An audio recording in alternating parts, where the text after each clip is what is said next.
Talvez você nunca tenha ouvido falar desse avião.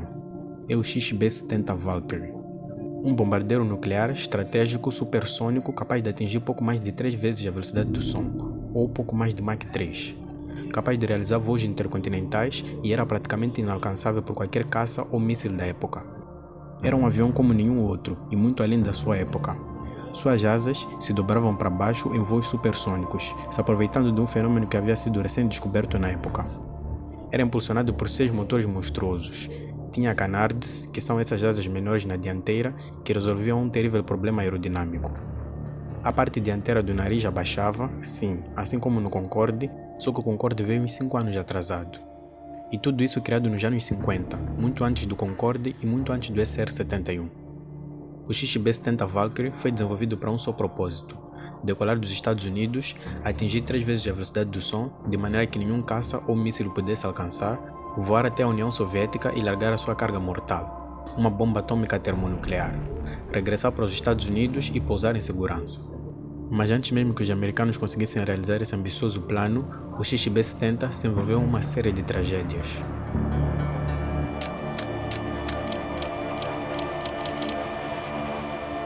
Nos meados dos anos 50, as tensões entre os Estados Unidos e a União Soviética se agravavam cada vez mais, com ambos países possuindo armas nucleares cada vez mais destrutivas. Porém, a única coisa que ambos não tinham era um meio de levar essas armas apocalípticas até a porta um do outro. Nessa época, os mísseis balísticos intercontinentais ainda estavam em fase inicial de desenvolvimento. E nenhum caça tinha autonomia suficiente para viajar por longas distâncias e os bombardeiros da época voavam devagar demais, se tornando em alvos fáceis para mísseis. E foi com vista a sanar essa dificuldade que surgiu a ideia do XB-70 Valkyrie, proposta pela North American Aviation. Para que seu projeto se destacasse da concorrência, a North American explorou um conceito de um relatório muito pouco conhecido de 1956, proposto por 2 experts em túneis de vento da NACA. Esse conceito é conhecido hoje como Compression Lift. Quando se voa acima da velocidade do som, formam-se ondas de choque originadas de zonas como o nariz do avião, o bordo de ataque das asas, a entrada de ar dos motores, entre outras. Essas ondas tendem a se afastar do avião, mas se pudessem ser direcionadas e presas por uma espécie de túnel debaixo das asas, essas ondas de choque teoricamente aumentariam a sustentação do avião. E era exatamente esse princípio que os engenheiros da North American queriam explorar e introduzir ao XB-70. E é por isso que as asas do XB-70 Valkyrie se dobram para baixo, criando um túnel em voo supersônico que prende as ondas de choque e aumenta a sustentação do avião. Assim, em pousos de decolagens, as asas de geometria variável são colocadas na posição totalmente estendida. Em voos supersônicos de baixa velocidade, levemente dobradas para baixo em 25 graus. Em voos supersônicos de alta velocidade, totalmente dobradas para baixo em 65 graus, criando o icônico túnel. Mas era necessário muito mais do que asas dobráveis para que um bombardeiro pudesse entrar e sair em segurança da temida União Soviética, recheada de mísseis à espera do fatídico alvo. Por isso, o XB-70 viria equipado com 6 motores turbojato de 11 estágios de compressores e 2 estágios de turbina, da General Electric YJ93G3-3, com afterburning, que usava um combustível chamado JP6, especialmente desenvolvido para esse avião, que possui um alto ponto de ignição e um baixo ponto de congelamento. Cada motor desses pesava 2 toneladas e 368 kg e debitava 128 kN de empuxo. Esses motores encontram-se alocados em compartimentos individuais, mas como são 6 motores capazes de impulsionar a velocidades supersônicas de pouco mais de 3 vezes a do som, esses motores precisariam de muito, mas muito ar mesmo para que funcionassem corretamente, cujo esse ar não pode, de maneira alguma, entrar nos motores em velocidades supersônicas, porque ocasionaria um apagamento imediato dos motores. Por isso, foram projetadas 2 entradas de ar, uma de cada lado, de geometrias variáveis, para impedir que a onda de choque supersônica gerada em voo supersônico chegue até os motores. Cada entrada de ar supria ar para 3 motores. Uma boa parte de toda a engenharia empregue no projeto do XB-70 reside nessas entradas de ar. Esses motores atingiam a sua máxima eficiência em voo supersônico e foram projetados para manter os afterburns ligados durante a maior parte do tempo do voo.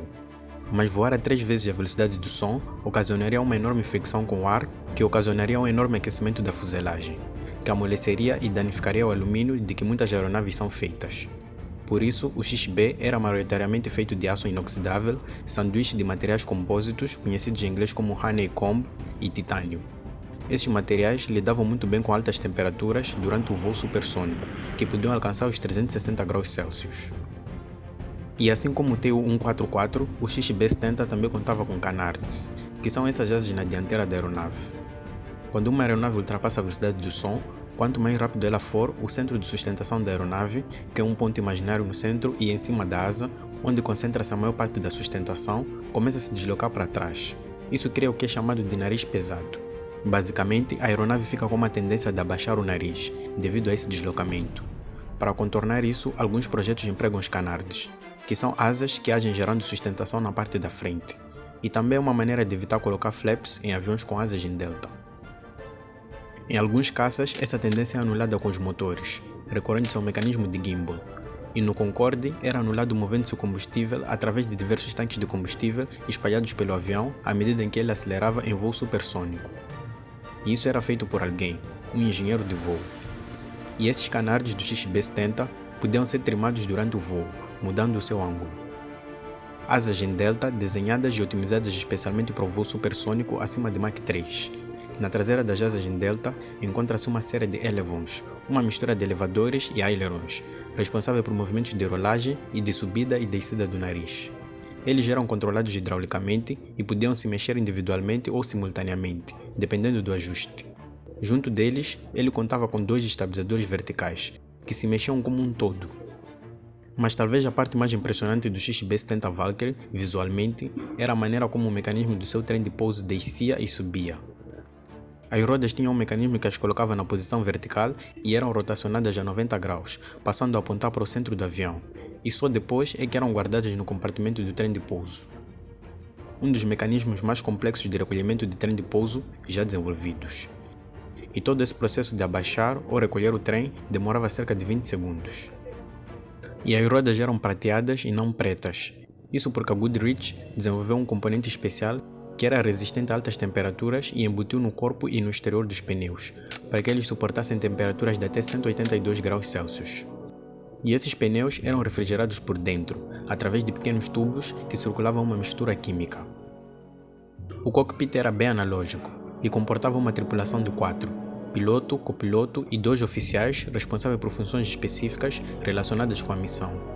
Os assentos de toda a tripulação se tornavam numa espécie de cápsula de sobrevivência individual pressurizada, que se fechava automaticamente em casos de emergência como despressurização, e foram especialmente projetadas para casos de ejeção durante o voo em alta altitude e altas velocidades. Quando o primeiro protótipo ficou pronto em 1964, deu-se início à fase de testes em solo. Mas ainda nos primeiros testes, vários problemas técnicos já aconteceram. E até conduzir o avião pela pista era uma tarefa difícil, pelo simples fato do piloto estar a 20 metros à frente do trem de nariz. Apenas no dia 21 de setembro é que ocorreu o primeiro voo, para a alegria da enorme time que o projetou. Mas a festa durou pouco, porque um vazamento de fluido hidráulico impediu que o trem de pouso fosse recolhido. Pouco depois, um dos motores atingiu 108% de potência, forçando um desligamento. Enquanto o protótipo se preparava para pousar, ocorreu um problema com os travões, os colocando permanentemente acionados, o que causou um incêndio assim que o protótipo tocou no solo. As rodas ficaram severamente danificadas. Mas o protótipo sobreviveu a todos esses problemas e uma série de reparos foram feitos. 2 semanas depois, em 12 de outubro daquele ano, o protótipo ultrapassou a velocidade do som pela primeira vez, mas sem excedê-la muito, se mantendo levemente acima dela. E o protótipo foi desacelerado e acelerado novamente para o voo supersônico por algumas vezes. Porém, muita tinta começou a se soltar do avião. Parecia que o avião tinha voltado de uma reentrada atmosférica. Mas apesar disso, o avião foi trazido para um pouso em segurança. Foi constatado que a tinta era espessa demais, e por isso foi arrancada em pleno voo. No seu 12º voo, enquanto o avião atingia Mach 2.6 ou 2.6 vezes a velocidade do som, o bico frontal das asas se soltou e foi sugado pelos dutos dos motores, danificando os motores 3, 4, 5 e 6. Os pilotos pousaram em segurança, mas todos os motores atingidos tiveram de ser trocados. Finalmente, no dia 14 de outubro, o avião estava pronto para atingir Mach 3. Mas passados apenas 2 minutos que o avião foi colocado nessa condição, um grande pedaço da extremidade da asa foi arrancado, forçando os pilotos a fazer um pouso de emergência de novo. Parecia que assim que alguns problemas eram solucionados, vários outros surgiam. Por causa desses problemas todos, o primeiro protótipo foi limitado a uma velocidade máxima de Mach 2.5. Enquanto isso, lições aprendidas durante a fase de construção e testes do primeiro protótipo eram usadas para aperfeiçoar a construção do segundo protótipo, que já estava sendo construído, com destaque para a redução do tempo de fabricação e a adição de mais 5 graus no diâmetro das asas para aumentar a estabilidade direcional do avião. Mas dúvidas começaram a surgir se algum dia o bombardeiro seria capaz de alcançar e cumprir com seu objetivo. E para piorar, a União Soviética bateu com um míssil, um U-2, um avião espião tido como inatingível voando a 24 km de altitude. Os mísseis soviéticos haviam se tornado mais capazes do que se pensava. E nessa mesma época, os mísseis balísticos intercontinentais americanos haviam se tornado mais capazes e mais confiáveis, podendo ser lançados de um país até o outro sem arriscar a vida de ninguém. E com isso, o futuro do XB-70 ficou incerto. Haviam ideias de torná-lo num avião que serviria de plataforma para testar outras naves, aviões ou mísseis supersônicos. Haviam propostas de torná-lo num avião supersônico para transporte de passageiros, sendo esta uma das mais promissoras. E com os cortes no financiamento do projeto, ele foi reduzido para apenas 2 aeronaves. Mas como muitos milhões já haviam sido gastos, o projeto continuou. E em 1966, a NASA juntou-se à Força Aérea e à fase de testes com os 2 únicos protótipos. E com isso, dados valiosos sobre o voo supersônico foram obtidos, com o segundo protótipo tendo se revelado ser mais capaz do que o primeiro. Em 19 de maio, o segundo protótipo alcançou velocidades muito superiores a Mach 3, por mais de 30 minutos, demonstrando seu enorme potencial. No dia 8 de junho de 1966, o segundo protótipo, com as suas asas levemente levantadas, partiu para mais um voo de testes, e de seguida se juntaria com outros aviões em formação, para fins de filmagens. Mas passados alguns minutos voando em formação, um dos aviões do lado direito, que estava mais próximo do XB-70, se aproximou demais e acabou colidindo. Após a colisão inicial, o avião passou por cima do XB-70 e arrancou parcialmente os 2 estabilizadores verticais.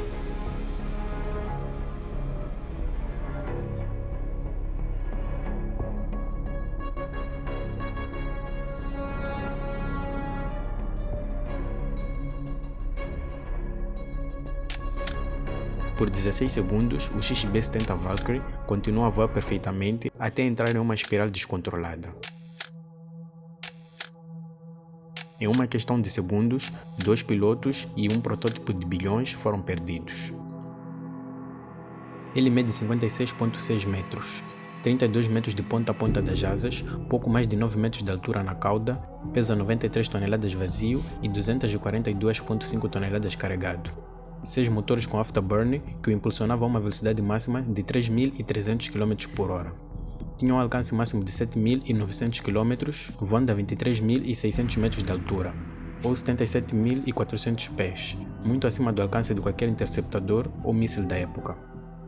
Asas de geometria variável que dobravam-se em pleno voo se aproveitando do compression lift, um princípio recém-descoberto que aumentava a estabilidade, reduzia o arrasto e criava um túnel em voo supersônico que prendia as ondas de choque e aumentava a sustentação do avião em até 30%, permitindo que ele tivesse um menor ângulo de ataque em voos de cruzeiro a velocidades supersônicas. Canards para resolver o problema da sustentação em voos supersônicos, 2 estabilizadores verticais mais curtos do que o previsto, graças ao ganho de estabilidade provido pelo compression lift. Um nariz retrátil para melhorar a visibilidade dos pilotos durante o taxiamento em solo, materiais, combustíveis, trem de pouso, tecnologias, técnicas e princípios pioneiros especialmente desenvolvidos para esse avião. Os engenheiros tinham se superado todos os limites para criar um avião muito além da sua época que parecia ter vindo diretamente do futuro. E tudo isso pensado, criado, testado e aperfeiçoado na década de 50, onde sequer existiam computadores para simular nos mínimos detalhes a dinâmica de fluidos, testar diferentes perfis e comportamentos de asas em voo supersônico, testar fenômenos aerodinâmicos raros e que poderiam acontecer em voos supersônicos próximos a Mach 3. Mas apesar de tudo isso, eles conseguiram, e criaram uma aeronave verdadeiramente revolucionária. No final, o XB nunca chegou a cumprir com seu propósito. Isso porque ele tornou-se obsoleto ainda na fase de construção, devido ao surgimento de mísseis soviéticos muito mais avançados que podiam alcançar as altas altitudes em que o XB-70 voaria. Mas nem tudo foi fracasso, muita coisa foi aprendida, E desse aprendizado todo, obtido durante a fase de criação, construção, testes e voos supersônicos, foram usados no desenvolvimento do bombardeiro B-1B Lancer e principalmente no desenvolvimento do SR-71, o avião mais rápido do mundo.